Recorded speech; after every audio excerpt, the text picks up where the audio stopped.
Scott Ritter joins us now. Scott, many things have happened with respect to the war in Ukraine.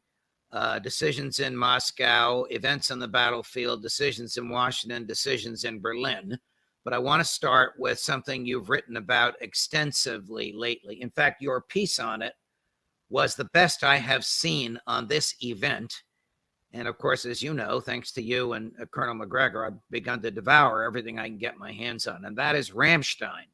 What happened in Ramstein, Germany, involving the Secretary of Defense of the United States and many others in the past week?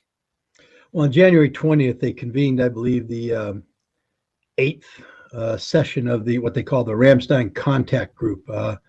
That's basically a forum where the defense ministers of NATO and allied states like Sweden, Finland, gather and coordinate with their Ukrainian counterparts on the material support that Ukraine says it needs to continue this conflict with Russia. This current iteration of the Ramstein Contact Group was notable because it came in the aftermath of a declaration made by General Zaluzhny, who is the commander-in-chief of the Ukrainian Armed Forces, where he said straight up, unless you provide me with 300 tanks, 500 infantry fighting vehicles, and 500 artillery pieces. In other words, a new army. A new army. I'm going to lose the war with Russia. We can't win. Straight up said it to The Economist magazine. And so the Ramstein Group met to meet this requirement. And what they emerged with was less than 50% of the infantry fighting vehicles that General Zaluzhny requested. And even these, the majority of them, 90 Stryker vehicles, aren't infantry fighting vehicles. They're infantry carrying vehicles. If you actually took them into the forward edge of the battle area in a modern war, they'd all be destroyed. Less than 20% of the artillery that was requested. And at the time of the Ramstein Group, barely 10% of the tanks that were requested. Now, since then, there's been pressure placed on Europe to increase the number of tanks. And right now, the number of armor vehicle or tanks that have been promised is less than 50% of that which was requested. But okay, what complicates this, go ahead. Before we get into tanks and Bradleys versus Leopards and the American tanks versus the German tanks, you have your finger on the pulse of NATO. Is there a fissure down the middle of NATO between hawks like the United States and doves? I'm just going to throw out a country, Finland, France. In other words, are there countries in NATO that see this for what it is, an inevitable Russian victory and the futility of the West getting involved? And are those countries at odds with other Western NATO countries like the United States and perhaps Germany after Joe Biden twisted their arms? You follow my question? No, I follow your question. I mean, I'll start off by saying there are definitely doves and hawks in NATO. That I mean, it was interesting to hear Lloyd Austin, the Secretary of Defense, and General Miley, Mark Miley, the Chairman of the Joint Chiefs of Staff, come out of the Ramstein Group saying NATO's never been more unified in its entire history. What a load of farce! Yeah, it's basically horse dung. The NATO is extraordinarily divided. And, there are nations that are just saying straight up, we're not participating in this. There's other nations that participate in a farcical level, meaning providing equipment that doesn't work, can't work, won't work. But the most important thing is, coming out of the Ramstein Group, is that none of them believe Ukraine can win the war. None of them. And the reason why I say that is, if you thought Ukraine could win the war, then you'd give Ukraine that which it claims it needs to win the war. Instead, you give them less than 50%, and it's staggered on a timetable, which means it'll never get there. You won't be properly trained on it.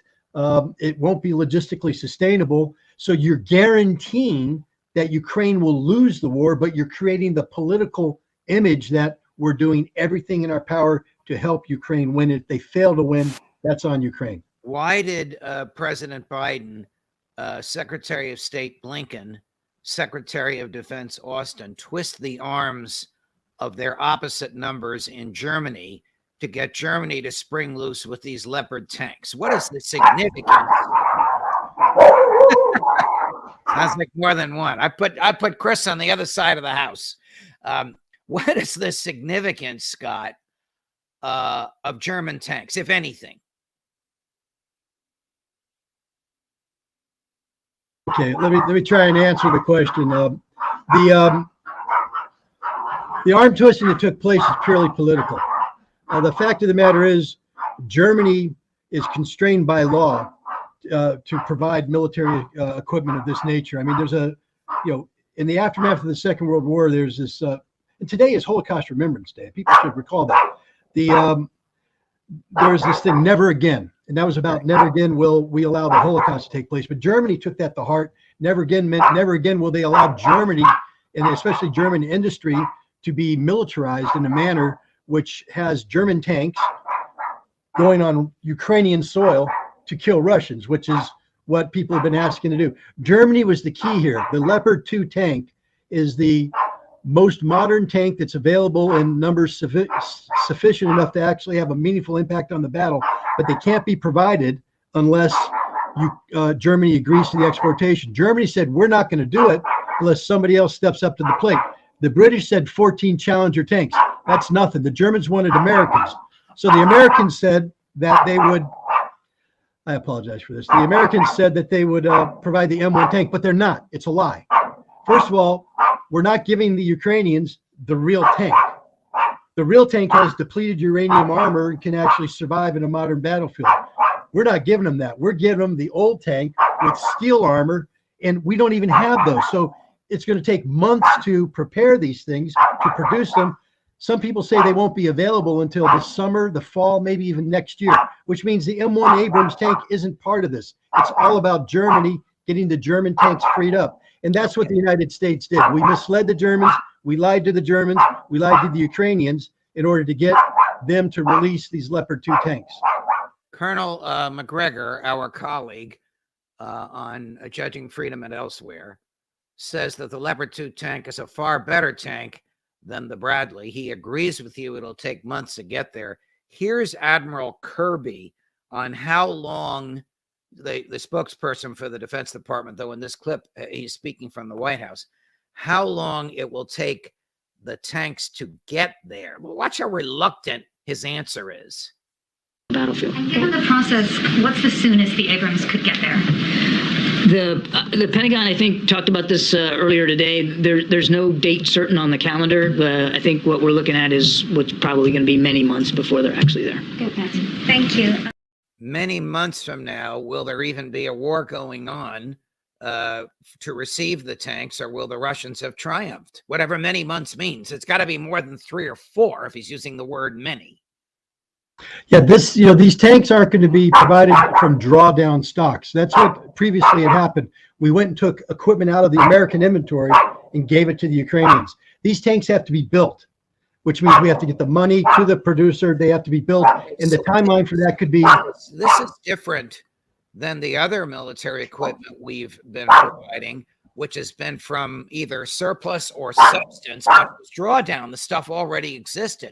Why are we promising something that doesn't exist unless the promise is fanciful or political, but not military, not militarily significant?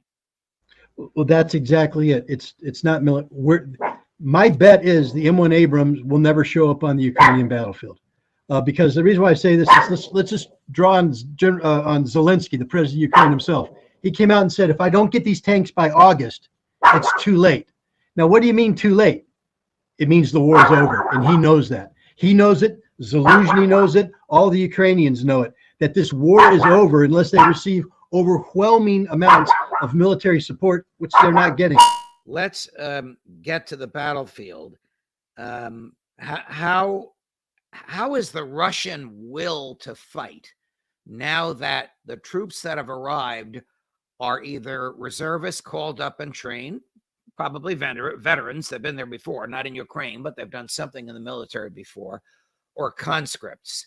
How would you characterize the Russian will to fight? And by Russian will, I mean of the grunts, of the troops on the ground, not of the generals. I would compare it this way. There's a great trilogy written by Rick Atkinson about the U.S. Army in World War II. And by the end of the first volume, Army at Dawn, which talks about North Africa, you get into the second one, Day of Battle, which gets into Sicily and Italy. And basically, he talks about the transformation of the American military from this conscript force that didn't know how to fight into this group that are still conscripts, but they're now hardened killers who know the only way they're going to go home is through Germany, through Berlin, killing the Nazis. That's the Russian army today. There's 300,000 guys that don't want to be in the military, 300,000 guys that would prefer to be home, but they know the only way to get home is by finishing the job on the battlefield, killing the Ukrainians, bringing this war to an end, and they are 100% motivated and dedicated to that task. What is the status of the Ukraine army? Well, the best way to characterize the Ukrainian military today is to note this. Everybody, I think, has seen the videos of the Ukrainian police running around chasing guys down and getting them into vehicles for mobilization. That tells you the enthusiasm that exists. Here's the other thing. You know, the guys that are chasing them, they're cowards. They spent $20,000 to $30,000 to buy the right to stay off the front line to hunt these guys down. This is pathetic. There is no will to fight in the Ukrainian military. All right. I want to run a clip from Stefano Sannino. Mr. Sannino is a high-ranking official of the European Union. He's an Italian diplomat. Forgive me, I don't know exactly which committee he's on or which position he holds, but it's one of the positions in the EU that is full-time. He's fluent in English, so you're going to hear it in what we call in New Jersey broken English, but you can understand what he says. And I want your thoughts on what Commissioner Sannino says about the nature of the battle going on. Putin has moved from a concept of special operation to a concept now of a war against NATO and the West. So we are not speaking anymore about special operation to free up a country from a Nazi leadership. Now we are speaking about a war with NATO and with the West. Different story. Different story. Is he recognizing a realization that you and Colonel McGregor and others have been warning about, that there are forces in the West that want this to be Russia's war with the West? Well, I think what he's recognizing is that Russia recognizes is a war with the West, and Russia is organizing itself and preparing for just that. The Russian army that's fighting right now in Ukraine is not the Russian army that started this conflict. This is an army that has been built from scratch, rebuilt from scratch to fight NATO. It's not, when they talk about closing with the Ukrainians, they're not thinking about these are Ukrainians. They're saying this is NATO. This is the collective West, and they're prepared to take this to whatever level the West wants to take it. But this is a Russian army that is trained, equipped, motivated, ready to win, to fight a NATO threat, not a Ukrainian threat. And how long is NATO and the West prepared to keep putting arms into Ukraine when inwardly they know that it's futile? I think we've answered that question because Kirby won't be honest. The point is, we know Ukraine has lost. We know it. The CIA director, General Mark Milley, have all briefed the Ukrainians on what the Russians are getting ready to do. And the Ukrainians know they don't have sufficient resources to match what the Russians are getting ready to do. This war will be over, as Zelensky said, by August. All right. I don't know to whom Admiral Kirby speaks. And by the way, I've met him many times when I was at Fox. He's a competent, charming guy, but right now he's got a mouth of political voice. I want you to listen to his answer to a question about not how long the U.S. is going to be there, but how long this is going to go on. I think we need to prepare ourselves that to continue to have to continue to support Ukraine for quite some time. I can't be perfectly predictive. Does he know what he's talking about? Quite some time, or this is not going to last quite some time? No, first of all, politically speaking, we have to remain committed to supporting Ukraine. And so we know our own military leadership has said that Ukraine will not be able to evict Russia from Ukraine this year. They never will be able to, but we can't say that. So we say it's going to be a long fight. But the fact is, we're unwilling to give Ukraine the equipment they need to win the war in the time frame available, which means we know this war will be over come August, September, October of this year. Now listen to Admiral Kirby, who sounds as if, this will really get your blood pressure, Scott, who sounds as if Ukraine is a member of NATO. Take a listen to this. President Biden has said since the very beginning of this conflict that we take our Article 5 commitments to NATO seriously. Article 5, of course, is the notion that an attack on one is an attack on all. And we take that seriously. In fact, we take it so seriously that President Biden ordered an additional 20,000 American troops alone onto the European continent, and they still are there. Now, we'll be rotating them in and out, but the net number of 100,000 American troops on the European continent has stayed the same and will stay the same for the foreseeable future. Well, this is a lot to unpack. First, what the hell is he talking about, Article 5? Article 5 is irrelevant because Ukraine is not a member of NATO. There's no legal or treaty obligation whatsoever on the part of any country to come to the defense of NATO. And secondly, why is he saying how many American troops are in 100,000 more than usual, less than usual, or is it sending more bodies there? Start with your third. Well, Kirby, in my view, just a reference to Article the NATO treaty. Well, first of all, the reference to Article 5, of course, has nothing to do with Ukraine. It has everything to do with the fears that have been promulgated by Poland and the Baltic nations about Russian aggression, and the notion that because Russia went into Ukraine, Russia intends to go into Poland and the Baltics. And this is why we've sent the troops into Europe, to beef up the presence in the eastern areas, so that we can tell our NATO allies that if Russia were to make this incursion, we would be there for them under Article 5. 100,000 troops in Europe, 40,000 in Romania. I guess the other 60,000 are at Ramstein. I don't know. What do these numbers tell you? Is it what we traditionally, typically have kept there in the post-Cold War era? Or is old Joe sending more troops there in dribs and drabs so that when he decides we have to go to war, he has the bodies with which to do it? Well, let's be clear. During the Cold War, in order to fight a Soviet military presence of 400 to 500,000 troops in East Germany, we had 300,000 troops permanently stationed in West Germany, and we were prepared to immediately rotate 250,000 more using an exercise called Reforger. Prior to this conflict, we had around 60,000 troops in Europe. No tanks, by the way. They were all striker units, artillery units, etc. Now we've beefed it up to 100,000. This is through a rotation of heavy armored brigades and other brigades, for instance, like the 101st Airborne Division that's in Romania right now. The total number of troops is 100,000. I told you to fight 500,000 Russians, we needed to have over 550,000. This 100,000 is a joke, literally a joke. It's zero combat capability. You try to project 100,000 Americans into Ukraine against not just the 700,000 Russians that they have now, but Russia just said they're expanding their military to 1.5 million. I mean, yay, good job, NATO. Because of what we did in Ukraine, Russia's literally building up a stronger army, a more capable army than they had prior to this conflict. It's purely psychological. It has nothing to do with reality.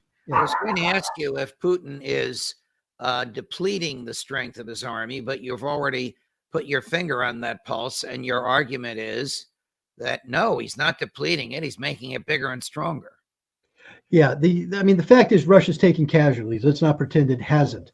But what Russia has done is transitioned from a peacetime military, which it was when it went in on the special military operation, to this new military that is full of combat veterans who know how to fight.